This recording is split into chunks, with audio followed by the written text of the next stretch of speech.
Hi everyone, welcome. I am Angela Love-Zaranka, Program Director at Lactation Education Resources. Hello, I'm Sekeita Lewis-Johnson, the Accredited Provider Program Director for LER. Thank you all for joining us today.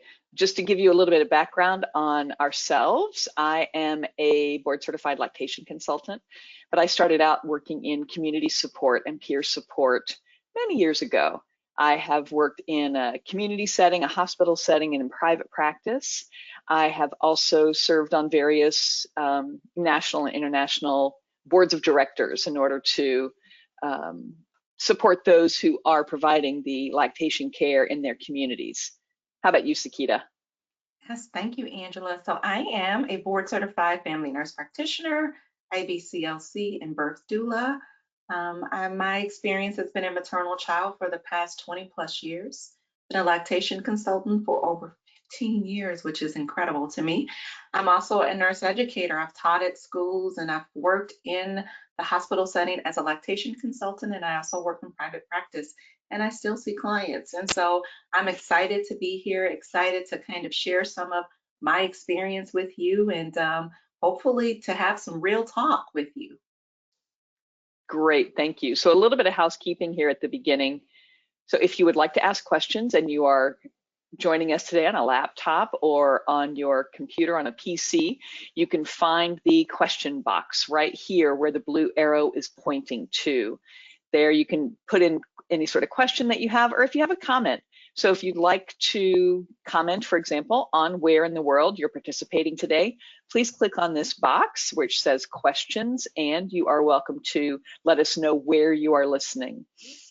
If you are participating today on a mobile device, then you can take a look here where the question arrow is at the bottom of the interface. Feel free to click that and let us know where you are participating, and welcome very much for joining us today. Okay, so we also have some people who are providing some support for everyone. We have Kim Weber, who is an IBCLC as well as a member of our customer support team, and she's going to be monitoring the questions. She's going to be responding to a few of them live, but she's going to put a little flag on the ones that she wants us to answer for everybody here in the webinar. She's going to leave a couple of them, but she's probably going to answer a good chunk of them. And then we also have Jill, where if you're having any sort of tech issues, need any sort of like tech support, Jill is more than happy to help out. So I believe we also have, pardon my ignorance for just a moment, but we also have a handout. So I pointed out to where the question box is, but there's also a handout there. So you can download that and take a look at it and get some more ideas on how to become a board certified lactation consultant. Now, if you do decide to become an IBCLC, you will become a member of a group of us who are over 37,000. Need to update the slide, 37,000 in over 130 countries and territories around the world. Credentialing as a lactation consultant is offered by the International Board of Lactation Consultant, the International Board Certified Lactation Consultant Commission. Take a look at their website, which is IBCLC-commission.org. They have different regional offices depending on where in the world you reside or work. Review the requirements and the pathways to become eligible to take the IBCLC exam. What do you need to know? The detailed content outline or exam blueprint is based on surveys of IBCLCs in various practice settings around the globe. The outline covers all of the topic areas and the chronological stages an IBCLC needs to know in their work. LER courses cover the entire detailed content outline, and our courses are approved by LARC. That's the organization that evaluates and approves lactation consultant training courses. Sekeita is going to review a few questions to ask yourself today. Sekeita? Yes, thank you, Angela. So before we take a deep dive in while we're speaking, it's going to be very, very, very important to really ask yourselves these questions and try to keep them at the forefront of your mind. If not, it might be helpful to write them down. So the first question is, do I have the skills necessary to become an IBCLC? And we're going to talk about those skills today because I think oftentimes when people hear the word skills, they automatically jump to the hands-on task. We're going to talk about some of those, but we really are going to talk about many other skills that are not hands-on per se, but are very important to our role as lactation clinicians. So ask yourself, do I have the skills that Sekeita and Angela are talking about today? And if you don't, ask yourself, where can you get the skills, right?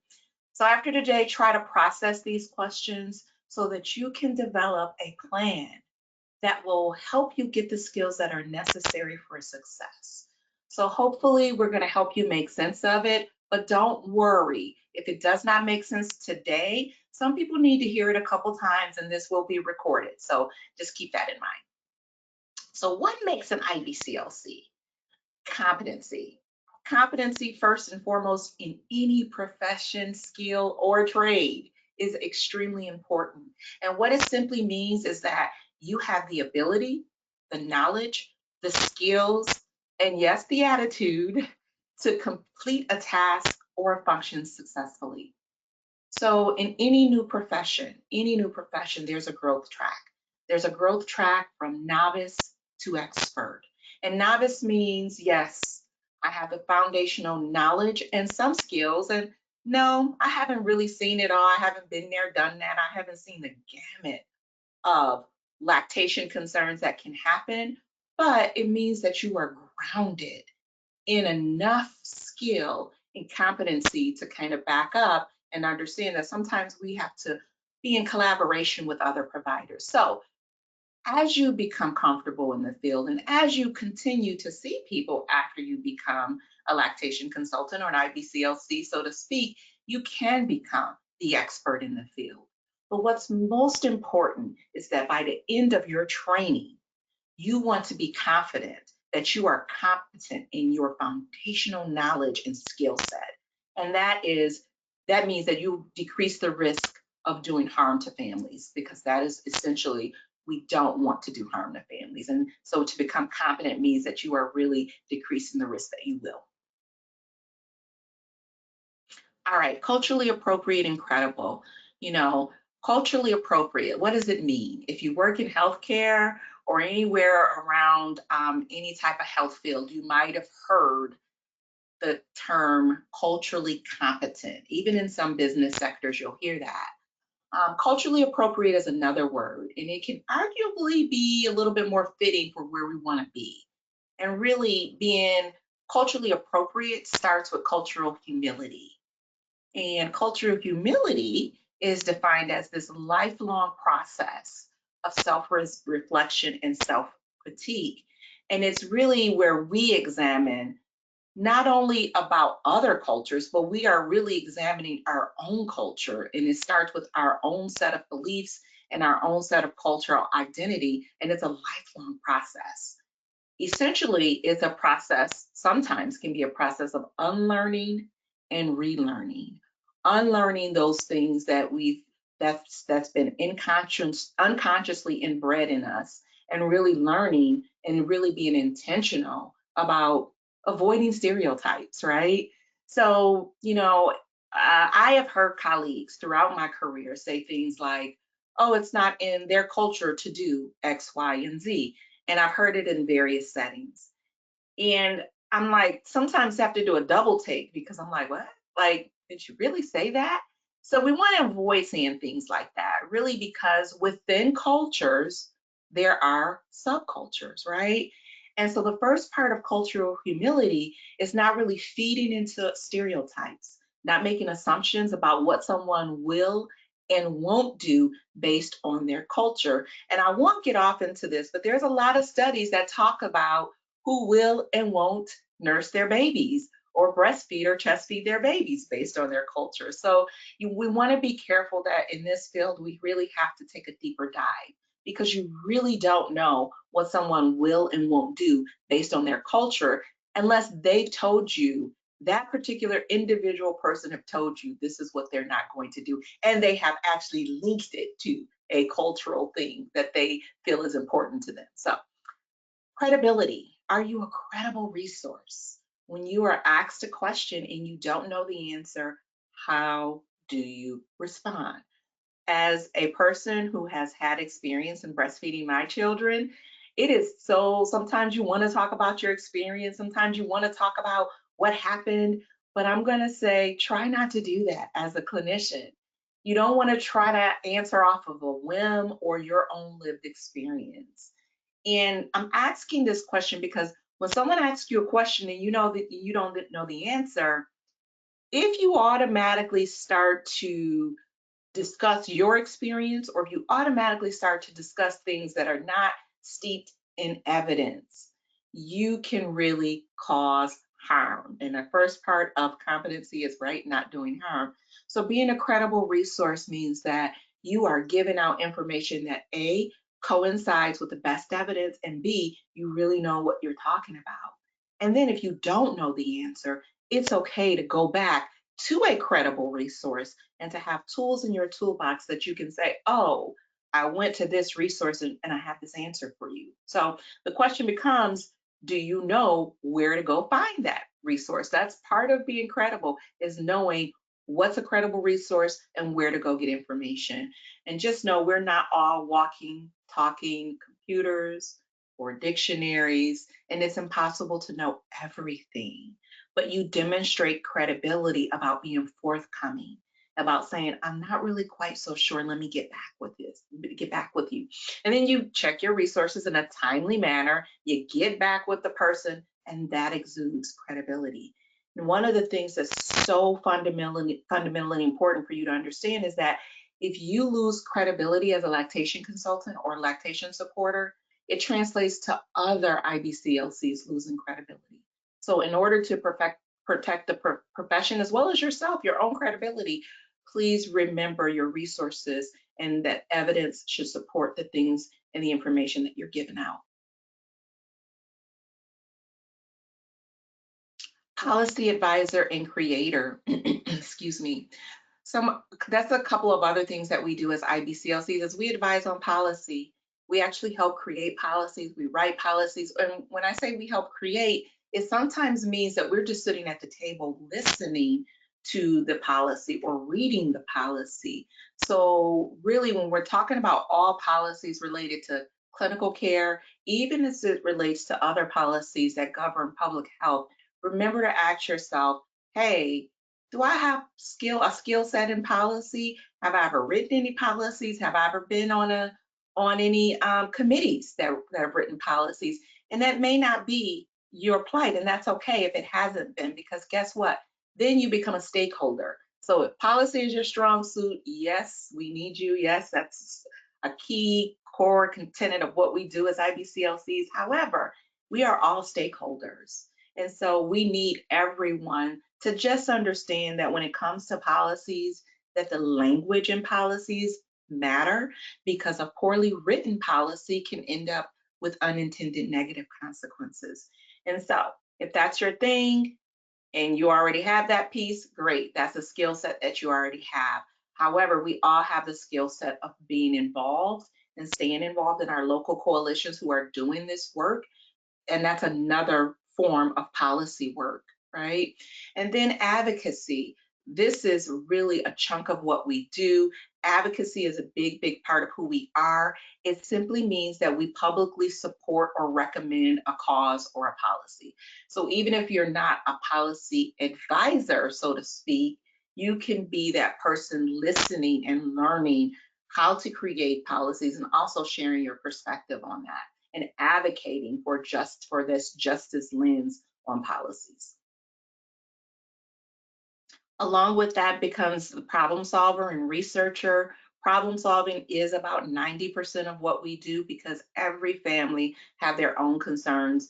And every single time we get called as a lactation consultant, you are called to solve a problem and to help a family solve a problem. And so it's really important that we understand that we cannot frame lactation concerns from this one size fits all framework, right? Every family has their own individual concerns. And it might be a latch issue or concern, but there are other concerns that go along with it that is going to tweak and make that case and that family individual. So know that one size never fits all, and we should really be looking at people and families from this individualized lens and what they're sharing with us. So along with the problem solver becomes being a researcher. Remember I said sometimes you got to go back and you got to say, wait, I don't know this. I got to look this up.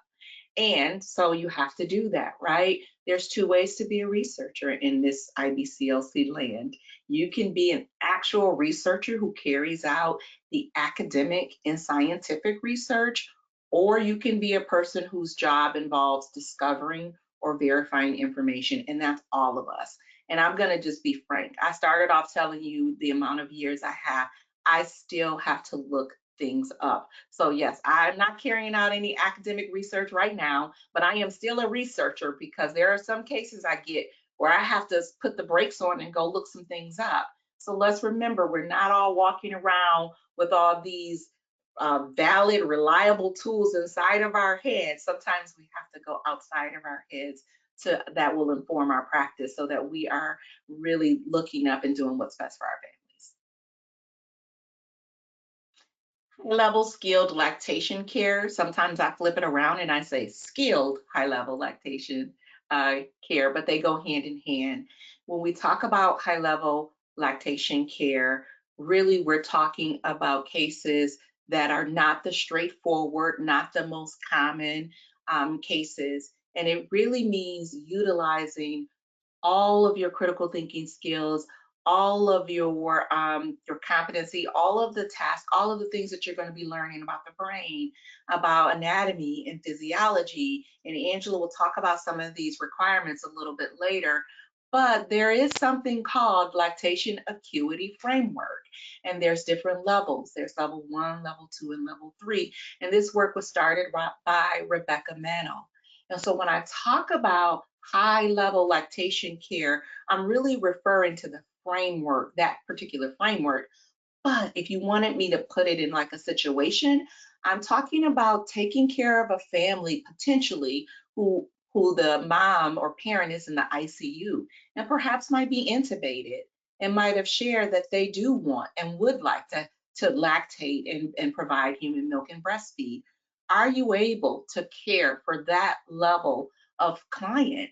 And I know that some people are like, whoa, that's extreme, and that doesn't happen. But yes, for those that are working inside of a hospital, it definitely happens. And even there are high acuity cases outside of the hospital when you take into account what's going on with mom, what's going on with baby. So there's this framework. As an IBCLC, what sets us apart is that we understand that framework, that we work to build our skills so that we can not only care for the most minor, most complicated cases, but that we're able to care and think through and critically think through those most complicated cases and really how to really help a family to achieve their goals in spite of that circumstance. So when you're doing your training and you're like, why do I have to learn about this? And why do I have to learn about that? Why do I have to learn about the brain? Because it's that level of care that sets us apart, being able to handle these complex clinical cases and make sound clinical decisions and recommendations that are appropriate for that higher level of care. All right, so we're gonna be like, whoa, Sekeita, you started off asking me, do I have the skills necessary, right?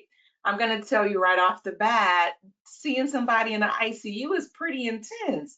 No, I'm not suggesting that at all. I'm suggesting that you work and understand that there are going to be tasks outside of the most normal, what we call the normal course of lactation, and that's what people expect us to come in and be able to help us to do. So the expectation though for you is to not to go into a whatever clinical experience thinking, I've seen it all. I've been there, done that. I've been working this for all these years and I'm expert. I'm full expert mode. I will tell you there is always something to learn, especially from a skilled level, especially as research in lactation continues to develop ways of being and doing and things that we didn't know 10 years ago, which we now know now. Like there's going to be always things to learn and develop. so that you continue to be able to handle the higher acuity cases. Essential and timely, essential and timely care. You know, when we think about timely, sometimes people are like, time is relative. And I'm like, not when it's a lactation situation. It is not.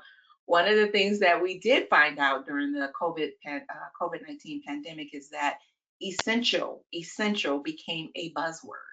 And we also found out as lactation consultants that yes, we are essential because babies were still being born, people still having children, and it was so critically important that we continue to do the work because this was really an emergency. Like a pandemic is really like that's the most crucial time that we should be protecting human milk and protecting the milk supply. So when we think about essential and we think about timely, you have to understand we are essential and it's important for us to show up when families need us. That it would have been so unethical for us to be like, we're in a pandemic right now. We don't know when this is going to be over. You're on your own. Feed your baby. However, what we found out is that no, we are frontline. We are frontline all the way. And so I want to be really clear. When we talk about a lot of different modes of health, we talk about telehealth. There are some people who go into like becoming an IBCLC and they think, I'm going to only do telehealth and I'm going to do, this is my thing. And I'm going to say to that does help. Telehealth helps. But there's also things that we found out during the pandemic as well about bandwidth and lack thereof, and about those in rural areas who sometimes, you know, needed someone to come out and to be able to use their other senses. And telehealth actually does prohibit the use of other senses when sometimes we are needed in higher acuity cases, right? And so we want to be careful that we are being timely, understand that it's our prudent duty to show up so that we minimize harm's cost to families, that we are accessible, because that's what becoming an IBCLC is about, is being able to provide accessible care at the time that it is needed. Whew. See, I feel like I'm talking really, really fast. Collaborative care partner, your trusted collaborative care partner, which is my favorite phrase, by the way. Remember that whenever we come into any relationship with a client and their family, we have to remember to decenter ourselves. And what I mean is that we're not the decision maker. We're there to collaborate. We're there to remember that it is the families and their partners, it is their goals and their fears and their barriers that takes precedence over any goals that we can have for them. And so we in the lactation field, we're very passionate about exclusive breastfeeding, exclusive chest feeding, only 6 months. You know, it's the best thing. And you will hear people, breast is best, all of those things, right? We know all of those things. We know some of the narratives, but it's important that we still honor what the evidence says about exclusive human milk feeding for at least 6 months.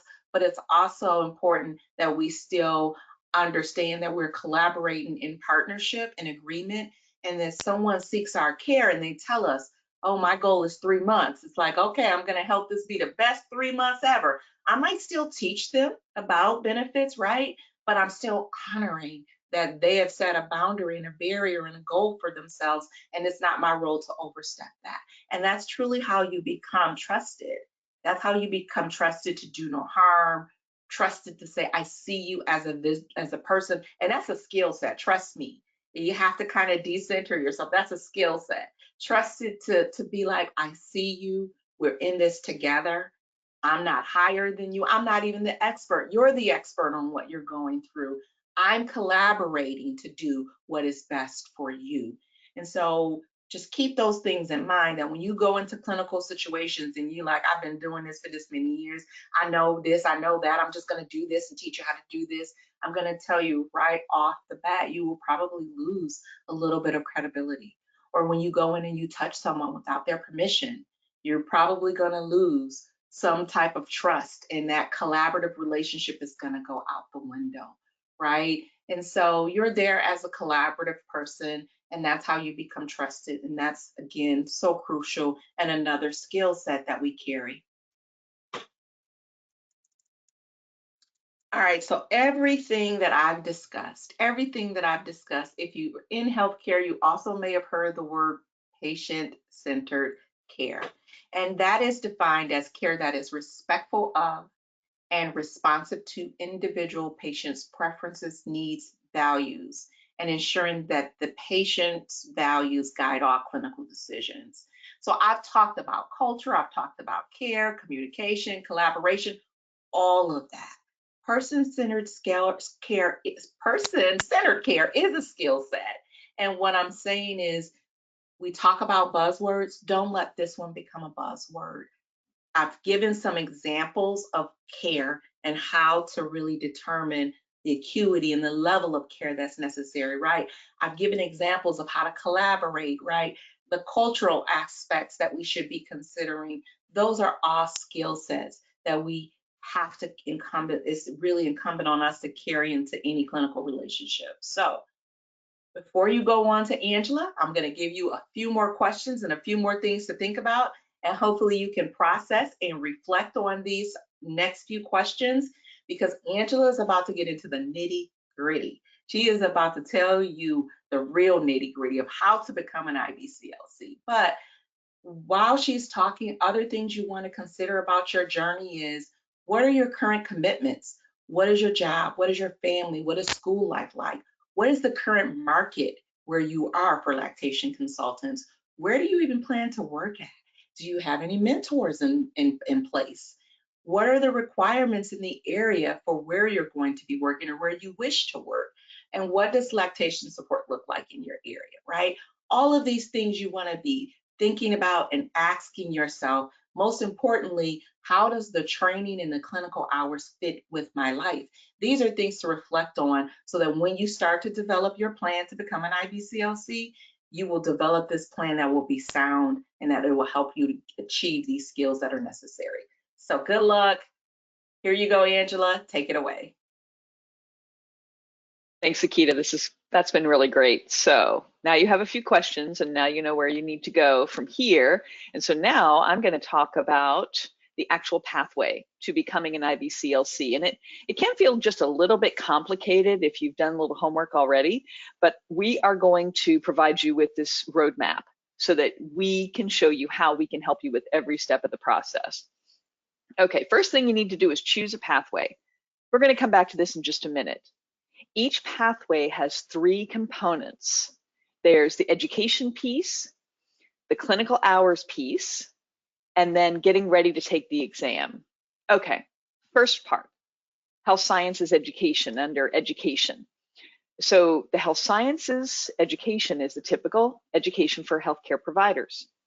There are 8 post-secondary or university level courses and 6 general education subjects. You can find the full list for each of the 14 subjects on the IBCLC Commission's website. You can search for it, or you can find the link in the handout.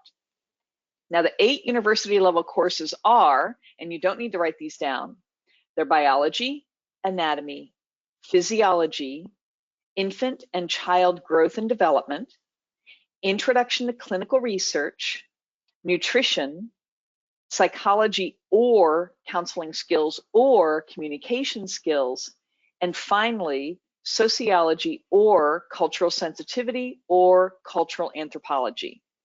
They can be online or in person, as long as the institution is accredited to provide the learning. If you took these courses during your college career, they still count, even if it was 20 years ago. LER partners with Walden University to provide these basic courses. Walden is online, and they've chosen the courses that best fit the Commission's requirements. We're collaborating with Walden to provide our students with deep discounts for the college courses. You can find the link to Walden on our website. Start with training options, that banner listing, then click on I want to be an IBCLC, and then click on education, and there you'll find the link. Now, the 6 general education subjects are medical documentation, medical terminology, occupational safety and security for health professionals, professional ethics for health professionals, universal safety precautions and infection control, and basic life support. 5 of the 6 general ed courses can be taken through LER. The only one you're going to need to search for is basic life support. In many countries, there's an in-person skills check for this training. I've heard of some organizations providing this training completely online along with the skills check, so you may want to check with those local resources. The guide from IBCLC provides general description for a typical course in each subject area. So now keep in mind that the IBCLC is international. The names that they use in their document to describe the courses may not exactly match the description of the course at your accredited educational institution. That's okay. You're going to notice these broad terms with the understanding that there is no one universal description for what a course in, say, clinical research is going to cover. Now, why are these 14 courses required? The IBCLC is a standalone credential, meaning you do not need another certification, degree, or license to practice as an IBCLC. Once you pass the exam, you will be an allied healthcare professional. The courses will help you to be prepared for your career as well as help you pass the exam. So the second thing you need is the lactation-specific education, and this is where we've got you covered. The education should be comprehensive and cover the entire detailed content outline. The commission requires at least 90 hours of lactation education, 5 hours on communication skills. Our 5-hour course is very specific to lactation and breastfeeding care, and it's to help you in your practice as a lactation consultant.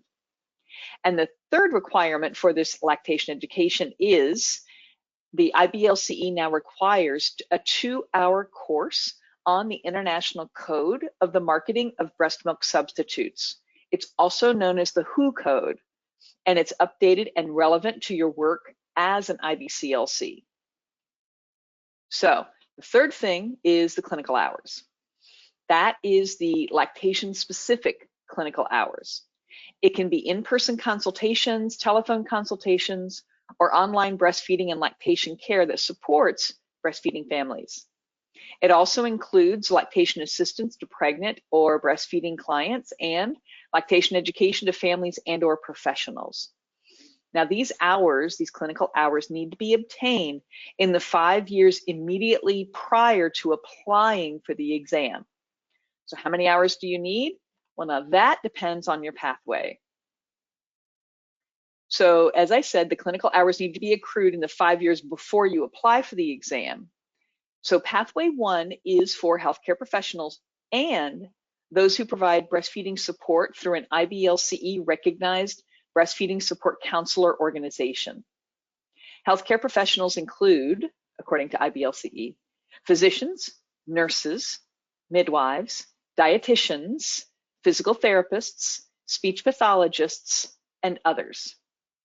Breastfeeding support counselors also fall under pathway 1, and they include individuals who are accredited through organizations such as LER, La Leche League International, and the Australian Breastfeeding Association.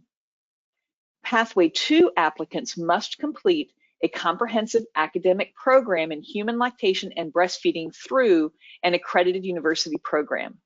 Their education has both didactic and clinical components, and they require 300 clinically supervised hours working with breastfeeding families. This is a special designation for Pathway 2 programs, and FYI, there's probably only, I want to say about 10 or 12 in the entire world. So that is something which is not typically done. For those who do want to get their college degree, along with this, the requirements fulfilled for becoming an IBCLC, then that would be the program for you. Now, Pathway 3 is a structured mentorship program between an IBCLC and the applicant. So the IBCLC that's chosen as the mentor, or if there are several, all of them need to be in good standing with IBCLC.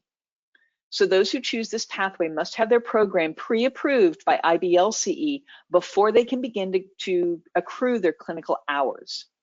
So now, just a quick note as far as the clinical hours are concerned. If you breastfed, as Sekeita mentioned earlier, or chest fed or provided human milk for your child, the hours that you spent nursing, pumping, and helping your friends, they don't count towards the clinical hours that you need. Now, while 500 or 1,000 hours seems like a lot, there's a really good reason why. Each candidate needs to have the clinical experience so they can provide competent care as an IBCLC. I agree with Sekeita. I'm learning from my clients every single day. So candidates who are applying for the IBLCE exam through Pathway 1 need that 1,000 hours of clinical experience. For the candidate who's also a healthcare provider, you can get those hours done in a hospital, birth center, clinic, lactation care clinic, or practice, or through independent practice as a licensed or registered healthcare professional in a non-healthcare setting. For breastfeeding support counselors from an IBLCE recognized organization, their hours can be earned in person or online. The location and type of support depends on the criteria provided by the recognized organization. The hours need to be counted on an hour-by-hour basis. So 2 important things about the clinical hours under Pathway 1. It is important for you to document the hours as you accrue them. Be very detailed in case IBLCE chooses to audit your application for the exam. They may want to see documentation such as a spreadsheet or some other document where you counted your hours. And the second thing about clinical hours is that they do not need to be directly supervised under Pathway 1. So do note that LER has a program for those of you who are not already affiliated with a breastfeeding support organization. Our hours program offers you a way to gather those 1,000 hours in your community. So Pathway 3 requires 500 hours of clinical experience. This is best done in a busy practice setting where you can work with many breastfeeding, chest feeding people and those providing human milk for their babies each day, such as in a hospital or clinic setting. Now, the hours count towards your 500 only when you're actually working with families. Observation hours don't count. Remember that clinical experience is graduated. That is, it starts with observation, then doing tasks under supervision, then completing those tasks independently with the IBCLC close by to answer questions and provide additional information. LER has an internship program for Pathway 3 with many sites around the United States. Reach out to support@lactationtraining.com and we can connect you with our clinical internship director, Amy Black, to determine if we have a site in your area. If not, we can give you suggestions on how you can work with your local hospital or frankly, to facilitate an internship site at that facility. Now, one thing Amy wanted me to mention in this webinar is that you can't start to count your hours towards your internship hours requirement until both you and the IBCLC are comfortable with you working independently. Most interns will spend about 75 hours in orientation before you can begin to accrue the 500 hours. And as a clinical intern or as a clinical mentor myself, I can attest and agree with what Amy is saying there. And you may also want to take a look in your community to see if you can find someone who is willing to take you on as an intern. And you may need to reach out to a bunch of people to find someone with the time, experience, and capacity to be your mentor. It's important to find that good fit. Talk to others who've been through Pathway 3 to find successful strategies with finding that good mentor. Now, while this pathway has an additional step or two, some people will ask, is it worth it? The answer is yes. And the reason why is that IBLCE reports that students who come through Pathway 3 score best on the exam. I think it's that mentorship piece, which is the key component. Learning from an experienced clinician is well worth the extra effort involved at the beginning of this pathway. Now, a lot of people are asking, and I saw something in the chat about whether or not they can accrue their clinical hours via telehealth during the pandemic. And the quick answer is yes. Now, the longer answer is paraphrased from IBLCE documents. IBLCE will allow the use of technology if certain parameters are met. You'll need to pay attention to privacy rules and the Code of Professional Conduct and the clinical competencies for IBCLCs as you're investigating whether or not you can do all telehealth for your clinical hours. So now the education piece where we're talking about the lactation-specific education. We have two ways to gather those hours. One is the Lactation Consultant Training Program, which is the full 95 hours front to back. The other is either our core or bridge course. They're designed to meet your education needs depending upon your background and your previous lactation training. If you're listening to us live, we currently have we currently have a sale going on. We don't have a sale going on right now, so many apologies. And we're recording this in February of 2025. So now first, we have a comprehensive course called the Lactation Consultant Training Program. LCTP is a 90+ hour course which is eligible for CERPS, CME, and nursing contact hours. It's intended for those who do not have any lactation education and know they want to be an IBCLC. We have more than 35 of the most knowledgeable, experienced instructors who are practicing lactation consultants, researchers, and authors who teach in our courses, including Sekeita and me. Our classes are economical. You can view them on a variety of devices such as your computer, tablet, or phone. They're optimized for a computer, but they can be reviewed later when you're on the go. We've been educating people in person and online since 1990. We update our course information with the latest peer-reviewed evidence on a regular schedule, but we will update sooner as new evidence emerges. Have a question for the instructor? You can send an email to our support forum and we have IBCLCs available to answer your questions. Now, upon completion of the 95-hour course, you're eligible to take our Certified Breastfeeding Specialist exam. That exam is included in the price. Once you pass, you're a Certified Breastfeeding Specialist. This is to recognize you for the level of education you have attained. With this certification, you can begin to collect your clinical hours towards the IBCLC exam. Now, if you're not sure where to start, or you already have some lactation-specific education hours, then we have our core or bridge program to meet your needs. They have the same advantages as the LCTP course. Now, our initial course is called Core because it will provide you with the core lactation education you need to understand what it means to begin supporting the normal course of breastfeeding. It's 52+ hours of online education. It covers the basics such as anatomy and physiology, infant growth and development, supporting the preterm baby, medications and breastfeeding, and many more. At the end of the course is the Certified Breastfeeding Specialist exam as well. Now, our bridge course is ideal for people who have that basic lactation education and they need an extra 45 hours to qualify for the IBLCE exam. Topics in our bridge course include legal and ethical concerns for the lactation consultant, infant feeding and disasters, breastfeeding the infant with medical challenges, case studies, and clinical skills videos. If you're not sure where to start, well, if you're new to the profession, I would suggest our core course. Now, I know these requirements seem like a lot, and we are here for you every step of the way.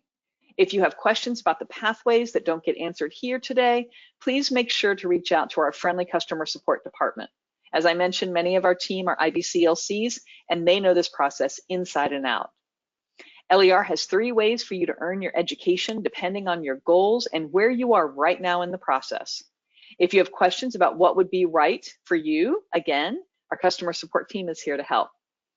If you're not a healthcare professional working directly with mothers and babies, getting those hours can feel like a challenge. We have 2 programs, one for Pathway 1 and one for Pathway 3 students.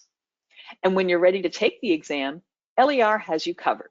We offer 2 versions of our very popular IBCLC exam prep course.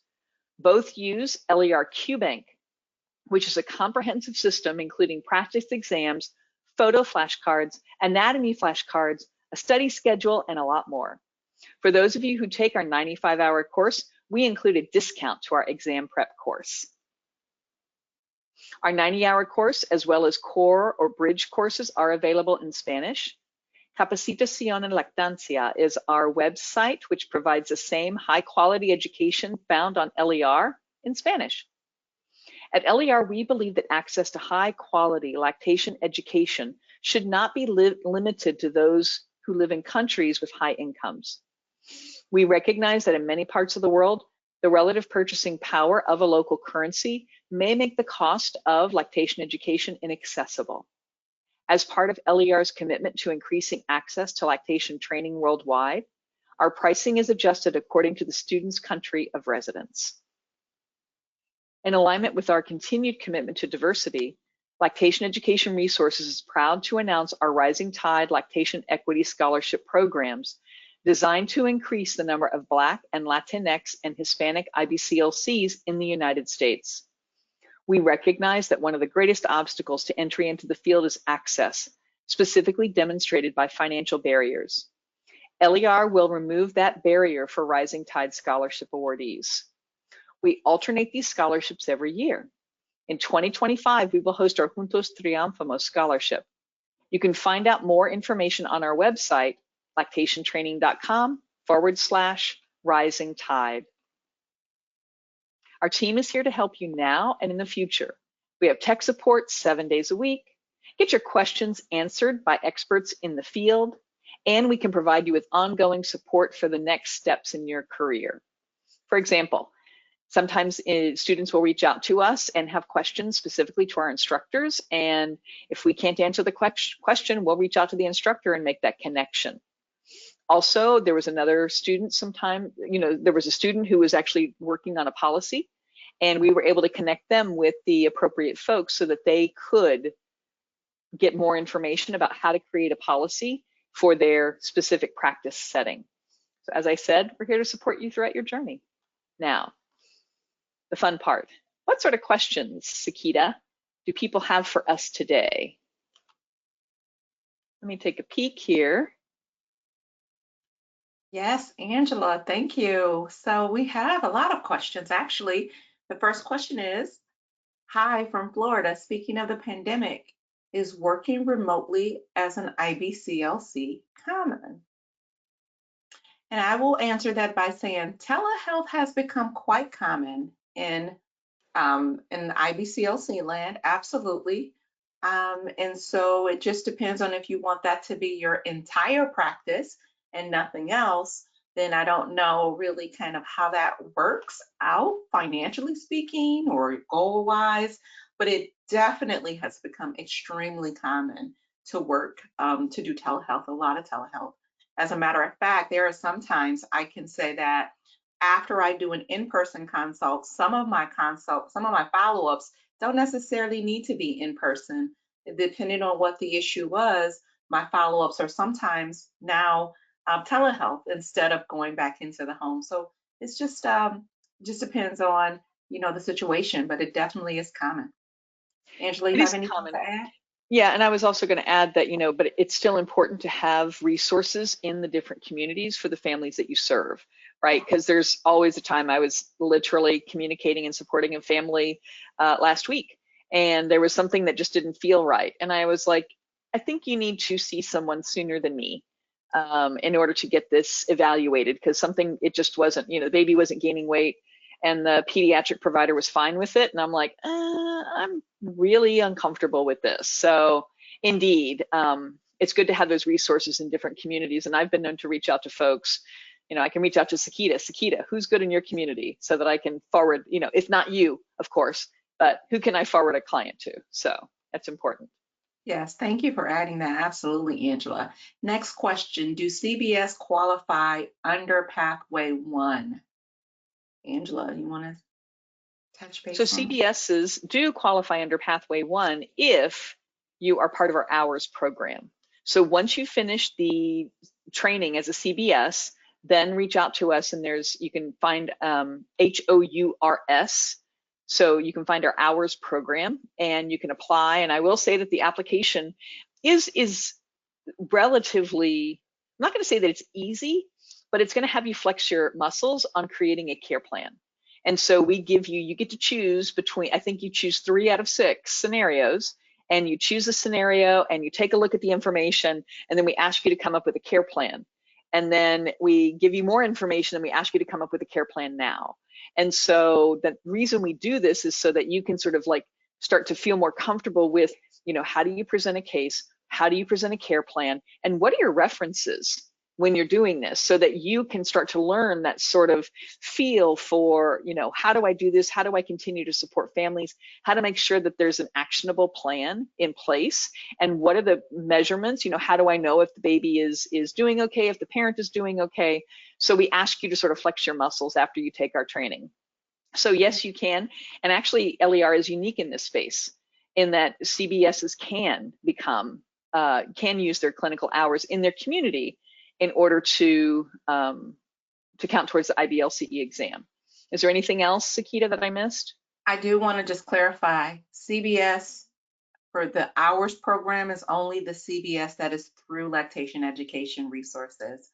I Correct. am aware that there are some other acronyms that are being used that are CBSs, but I want to just really say that it is, if you have taken the CBS, trademarked program through Lactation Education, then you can qualify for the hours program. That's it.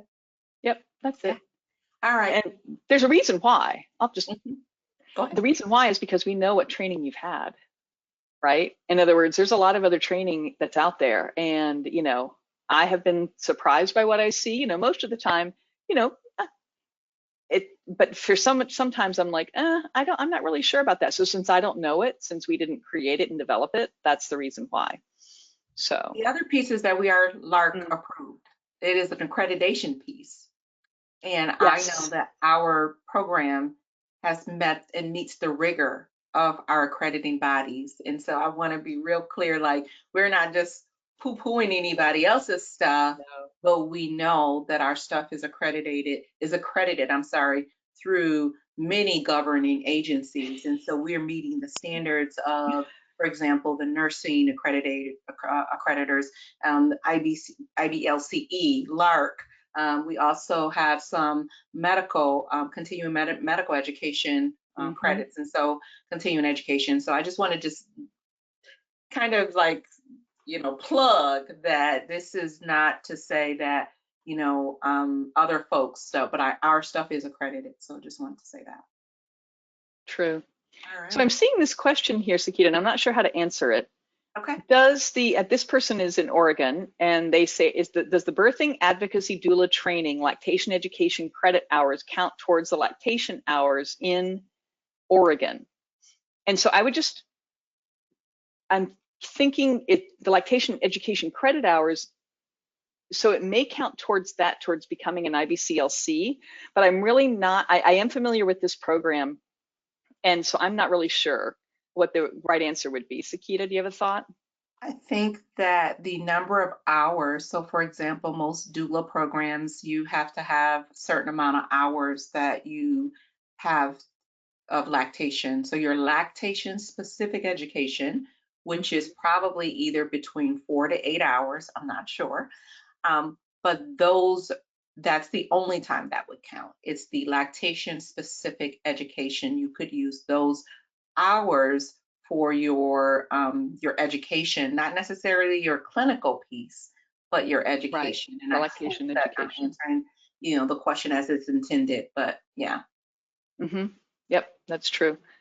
Someone is asking about our Walden University courses and the website. They're offering a discount code for LER members. Yes, anybody who wants to be an IBCLC, actually it's our partnership, and that's the reason why. So it's our students who get that discount. And it's a 25% discount. I believe it's a 25% discount. And so I would say go through our link, and then that's the way. And there's a coupon code in there, and that's how you can get access to the courses. So it is intended specifically for our students. We've really been partnering with Walden in order to provide these, courses at a reasonable price. And so it's something which we're very happy that they have come, they're sort of walking with us in this journey. And so we just really want to, amplify that information and that fact. So Yeah. there we go.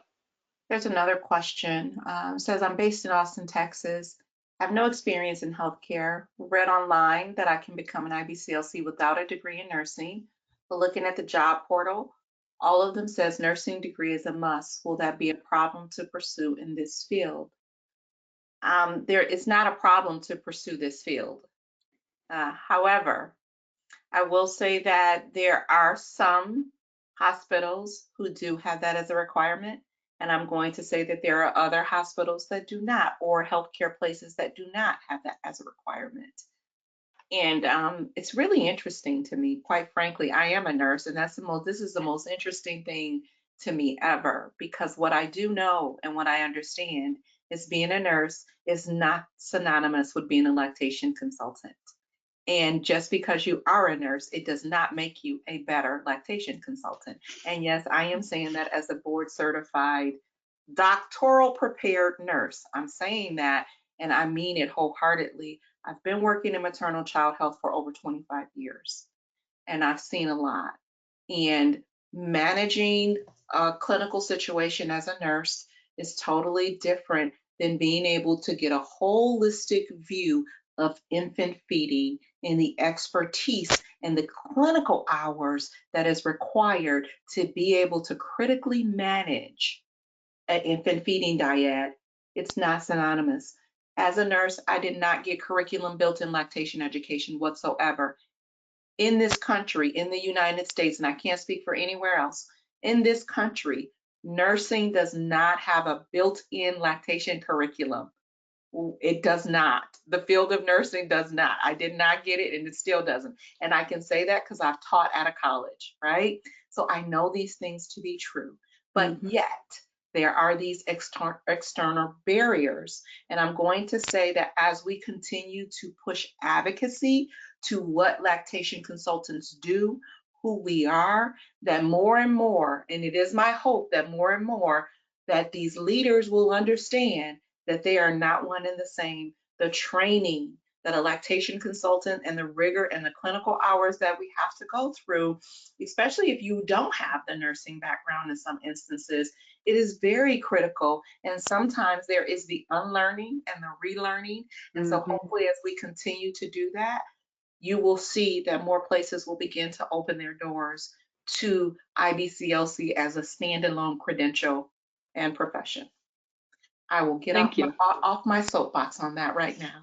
No, and I'm grateful that you say that, Sekeita, I because get passionate about this. I know. I literally was chatting with someone the other day because there's a hospital in my community that has that additional requirement. And what's interesting is that I worked in my community in a different hospital for 18 years and got them through baby friendly and redesignation twice. And so I just want to say that, indeed, I've done it, and it just depends on your community.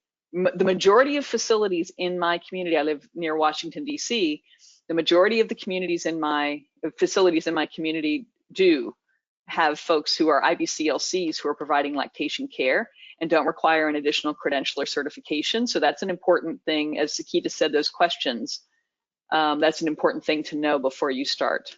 Yeah, I do want to say too, as professionals, I mean, at a hospital that I worked at, I actually just went to the actual leader, the director of the department, and I asked the question, why is this a requirement? Why is this a requirement? And I am happy to say that that requirement was moved. I am happy to say that I was able to train two lactation that I precepted once they came on that were not RNs. I was an RN, but yes, we were like, hey, I don't even want to say this word, but when you think about, yeah, I will get off this soapbox because I can keep on going. But anyways, but as more and more people begin to advocate, which is one of the skills that I talked about, advocacy, into really understanding the importance of managing human milk and provisions of human milk and breastfeeding and chest feeding, and how it's just not just, it is actually a profession. There are college courses that are involved. There are clinical hours that are involved. And we begin to advocate and show more and more of the leaders that make these decisions. Hopefully the doors will be able to open more. So I'll leave that alone. Angela, next question. Thank you. Someone is asking if the CBS certification has any business models. And the answer is no, I believe, modules. I believe, if I'm understanding the question correctly, we do not have any business modules. And the reason why is because setting up a business as a certified breastfeeding specialist is pretty unique around the world. And we do have, our program is around the world. To Sekeita's point earlier about, she knows that lactation education is not offered in pre-service training for nurses. I've talked to other folks around the world and they agree with that as well. that it's not offered in either pre-service training for nurses or physicians. So there we go. Next question. Are there scholarships for aspiring Black and Brown IBCLCs? Angela. Yes, there are. Our Rising Tide Scholarship provides that for folks who are living in and or working in the United States. And so please, the website is lactationtraining.com/rising tide. And so you're welcome to take a look at that, and also make sure that you subscribe to our newsletter, because when we announce the scholarship applications open, we will put it in our newsletter as well as on our socials, so you can follow us there. Yeah, there's a question. What is your relationship with IBCLC? Our relationship is simply, we are accredited to provide lactation continuing education recognition points. Right. LCERPs, RCERPs, or ECERPs. That is our only relationship there. That is the relationship. Well, I will say that a while ago I sat on their board of directors as well. So indeed, it's people who are working and around the world who sit on their board of directors. So I've done that. Yeah. This is another question, a great question. So I can take the full lactation education course if I purchase through LER and then work on my clinical hours before registering for exam. So I can take my full lactation course. Yes, you can take, I'm trying to do the two-part. Yes, that's a yes. And work on your clinical hours. So one of the things about working on your clinical hours is when you submit for the exam, you are actually writing an application and stating that you completed your hours, your clinical hours, and then you can submit to take the exam. So I hope that makes sense. Yeah, and I think it's important that you do have some lactation experience or didactic education before you start to help families. Let's say, for example, in your community, everyone knows that you have to stand on your head to latch a baby on correctly. And yet that's not something which is, clinically or in the textbooks as far as the best way to latch a baby onto the breast. So to Sekeita's point from earlier, you want to make sure that you're not, causing harm. And so having the right information to provide that support to families and that care to families is really important. There's a question, Angela, that says, if starting from the ground up, I think this is high school education. What does this investment look like to obtain an IBCLC? Excuse me. The investment is an investment of time, an investment meaning you have to take some college courses. And so in order to take college courses, it would be investing time to at least complete the high school education or the GED. So that's the first investment, is the investment in time. The other piece of the investment is capital. However, with our partnership with Walden and getting some of the discounts, the other thing when you partner and go to a university, financial aid might be can be of help towards your investment. So I'm not really sure of the actual, when you say investment, what you're talking about, but it definitely is an investment in time. And when you think about the time it takes, I usually say to folks, give yourself a good 5 years to get all of your prerequisites and all of your clinical hours, right? That is time. That is the biggest investment, is being able to say, I'm starting here at this point. And the other thing is you have to have your education, your lactation education within that 5 years, those credits. And so you want to be real clear about, when we think about investment, thinking about that time frame. And I hope that helps you. Sekeita, someone's saying something straight to you. Really? See it? Yeah. Did you come? Oh, so yes, I was at KBC. I was a speaker there. Hello. Yes. I loved my time there, actually. I really did. Oh, Kansas is great. 20s party, the roaring 20s party. I loved it. Yes, I was there. Yes, so Sekeita does speak all around, and actually LER has a program where if you want to do continuing education or have a course in your community, by all means, reach out to us. We are more than happy to come, and if we can get on Sekeita's schedule, I don't know. But she's quite a popular speaker these days. So indeed, do invite us, and we're happy to start the conversation and come out and offer maybe a day-long course and provide continuing education for it. So yeah, let us know. I love Okay. teaching. I do love that. It's great. It's wonderful. I'm an inactive IBCLC. I do need 90 hours to renew my license, but the classes are more expensive than IBCLC activation fee. Where can I find economical classes, please? Well, what do you think? I think that there are some coalitions that offer free LSERPs from time to time. I would start there with a quick Google search, free LSERPs, especially if you are needing it to renew your license. We do offer at times, we offer sales, Angela, periodically throughout the year. Angela is more well-versed on when those sales occur than I am. But absolutely, those are things that, that we could offer.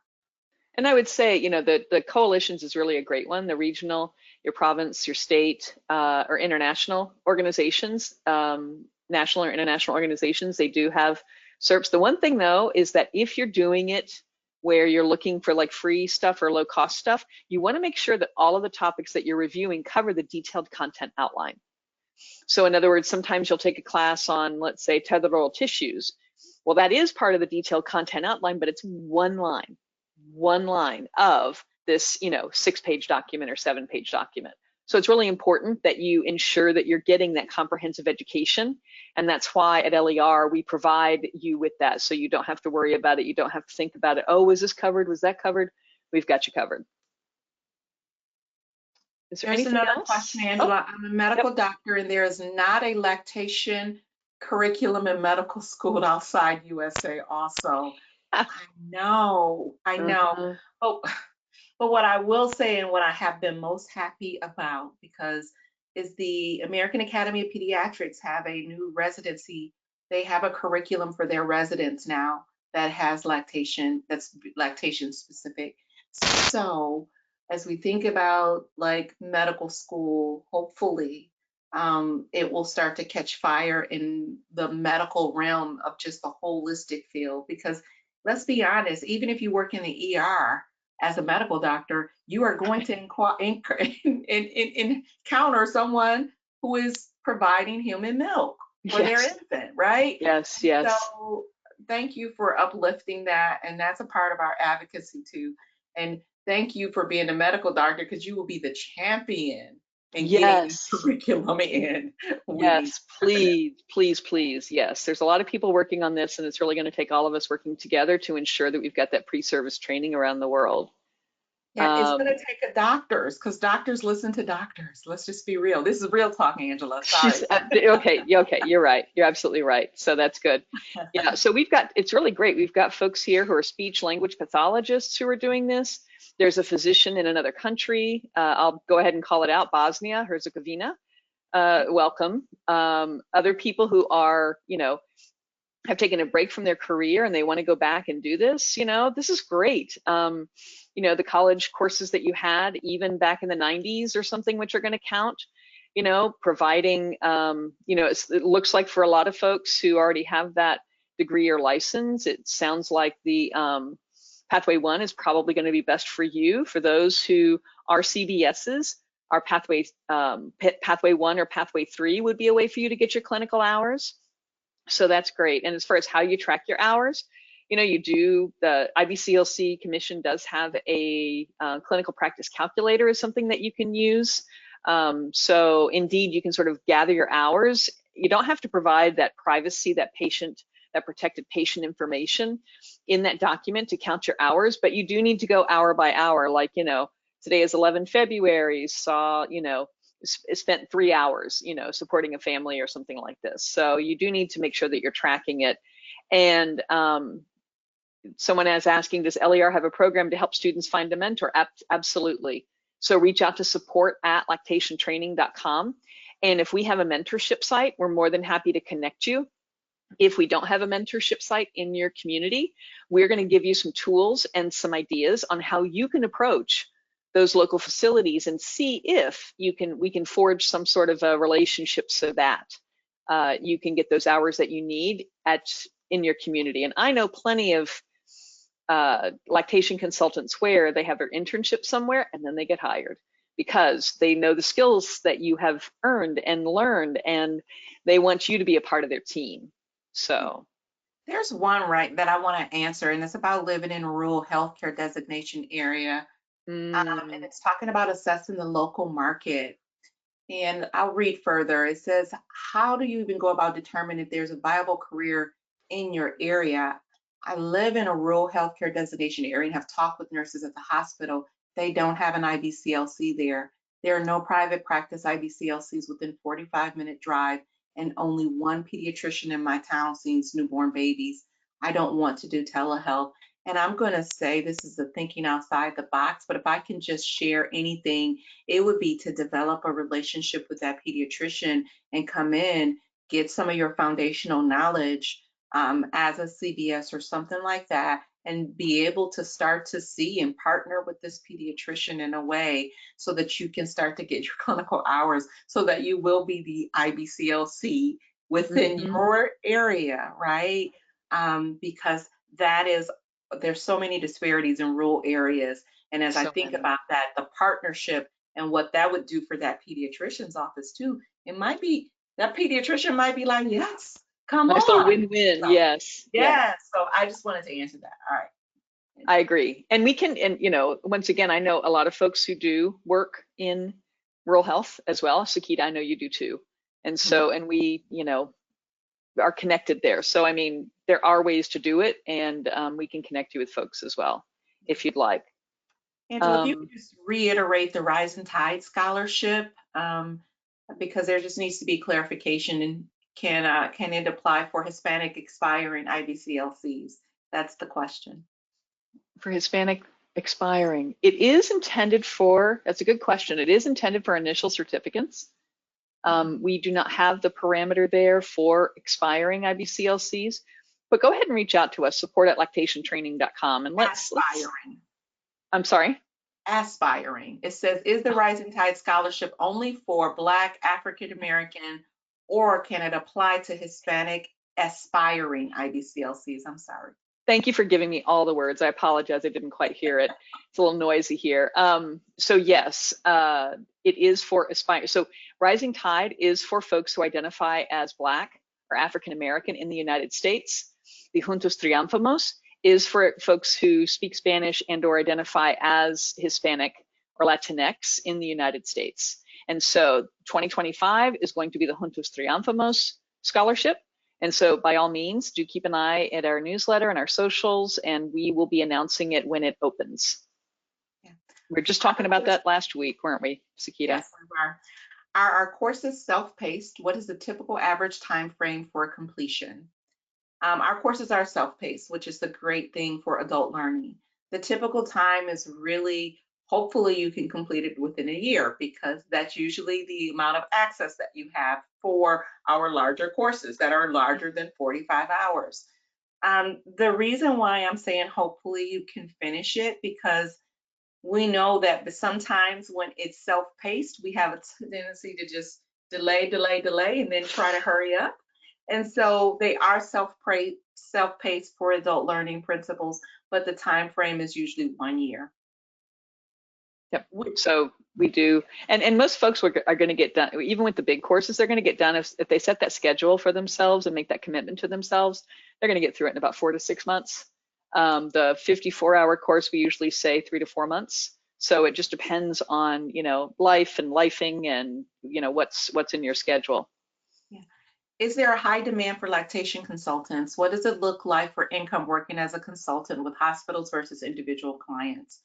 I'm going to say that there is a high demand for lactation consultants. What does it look like for income working in a hospital? It looks different from a benefits standpoint, benefits package personally. If you are in private practice, You usually have to cover your own benefits and things of that nature, but you also do have the flexibility and you're not bound by certain clinical barriers at times. And so it just looks different, and it's really an individual preference as to what you would like to do. If you are a person that has an entrepreneurial spirit, the time that it takes to kind of build your business, that's a part of figuring it in. The budget, what does it require for you to live? And when I'm saying that, I don't want to make it seem like it's a one size fits all, because living Right. in San Francisco is totally different than living in Michigan where I live at, right? And so it really is just depends. So when I talk about doing a market analysis, it's really seeing what other private practice lactation consultants, what are they charging in your area? What does it look like to live in an area? What does it look like to have an annual salary, and what's a livable wage for you, right? And so those are the things to consider. Absolutely. Perfect. Thanks. Anything else, Angela? Someone is asking here, so how long does it take to complete the Pathway 3 courses? And do you begin your mentorship hours after the courses are complete or anytime in the process? So if you're doing Pathway 3, a lot of the mentors require that you're done at least halfway, if not 3/4 of the way through your education, your didactic education, before you can start even to do observation. And so it just to say that, you know, it does take. And then how long does it take to complete Pathway 3? As far as your clinical hours are concerned, so think about it. A full-time employee works 2,000 hours a year, approximately. And you need 500 hours under Pathway 3. And the first 75 are not going to count until you and the IBCLC get comfortable. So there we're at 600 right there. So if you're working, you know, half-time, and half of, you know, if you're working 1,000 hours a year, if you're working 20 hours a week, and you go in and you're doing that work for the organization, then you're going to be done in six months or so. But most of us don't do that. Most of us are doing other things, and oh, you know what, I'll go in on Saturdays, or when someone's got the kids, or I can do this or I can do that. So that's just it. The hours are going to be different depending on how much time you can actually commit, which is why we started the program by saying, figure out how much time you can actually commit to this. Because I have been known to get calls from folks who are like, oh, I really need an internship, and I come in and they interview with me and we have a conversation, and they're like, yeah, I really want to get this done in 6 months. I'm like, okay, that's great. You know, we need to start with this, this, and this. And I'm like, okay, so that's going to be that you're going to be here 20 hours a week. Oh, well, I have, you know, and then all the stuff just comes up. And so it's really important to do that homework ahead of time so that you're walking in with your eyes wide open. Yeah, and realistically, it depends on what else you have going on. I did Pathway 3. Even as a nurse, I did Pathway 3. And because I had a full-time job, at times while I was trying to do Pathway 3, it took me a few years, a couple years, I should say, a little over a couple years to get my hours. So just be real clear on thinking about what else you have, and then your residual time between your leftover time of not working at your job and your family and your hours. Do the math that way. There's one question, Angela. I do want to say, our books and materials for Ellie are included in the cost, or do they need to be purchased separately? I want to say that our books are discounted. I wanted to get to that question so bad. Yes. So you do get books. Some of our books are like 40% off a textbook just being on our website. And so I wanted to just make sure we got to that question as well.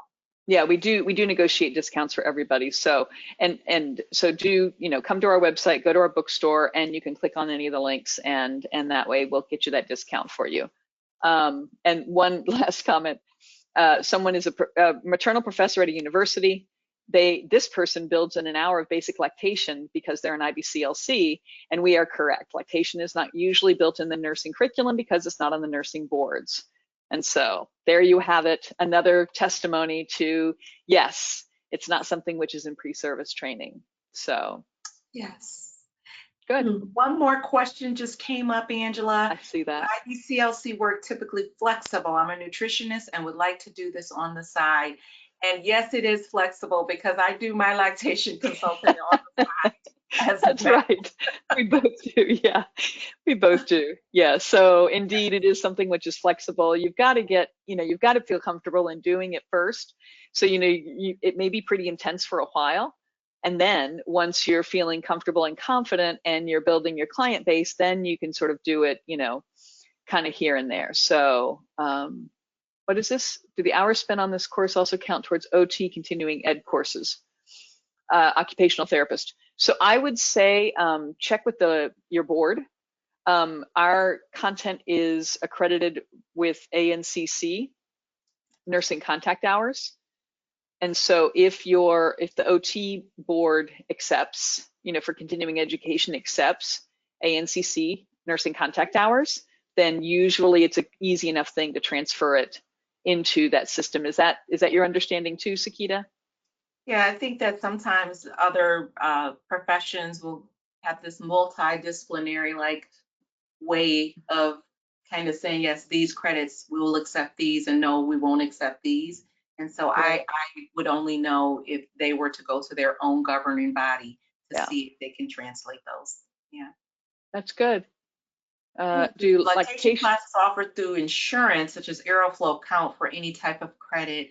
The only way to know if something like that happens, which is usually maybe not, because they are in what is considered, well, for ANCC purposes, they are a commercial entity, which in some instances may be considered an ineligible company.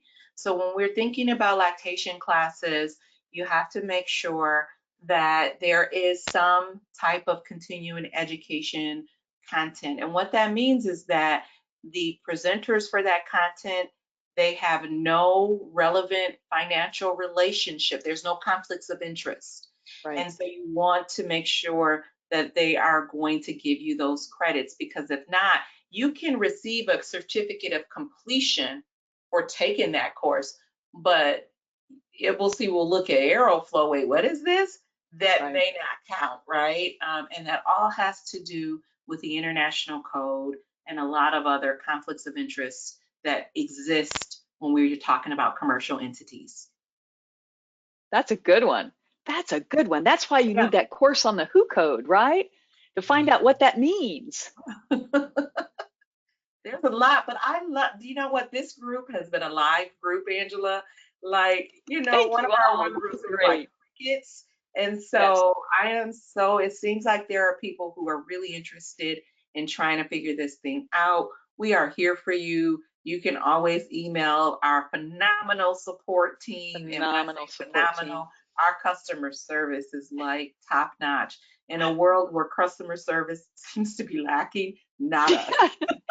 And something, we answer the phone, right? There's a phone number you can call. So if you're not afraid of calling people on the phone or worried about it, if it doesn't bring you anxiety, then give us a call and we'll answer. And I have to say that not only do we have IBCLCs on staff and they answer all the questions, but Sekeita, I don't know if you noticed that not only was Kim busily answering all the questions, but the person who helps us with our tech and is, the queen of tech was answering questions. So you see, she's been Oh, with us a couple of years, so it's like rubbing off on her, right? She's learning all the different things that we do, and so now she can provide customer support. Thank you, Jill. Team thank player, you, love that, love that. And someone who's asking for our phone number, go to our website and take a look at it because I don't have it memorized. I know the first three numbers, and that's about it. I 423. need I was just about to say 423, and no I would have 443, 443. 4. I forget. There's some threes and See, some fours. You see, you don't want to ask Angela and Sekeita. Just go to no, our website. this is real as it gets for real. Like I don't know the phone. I'm like you all. I have to look at the phone to kind of figure out numbers.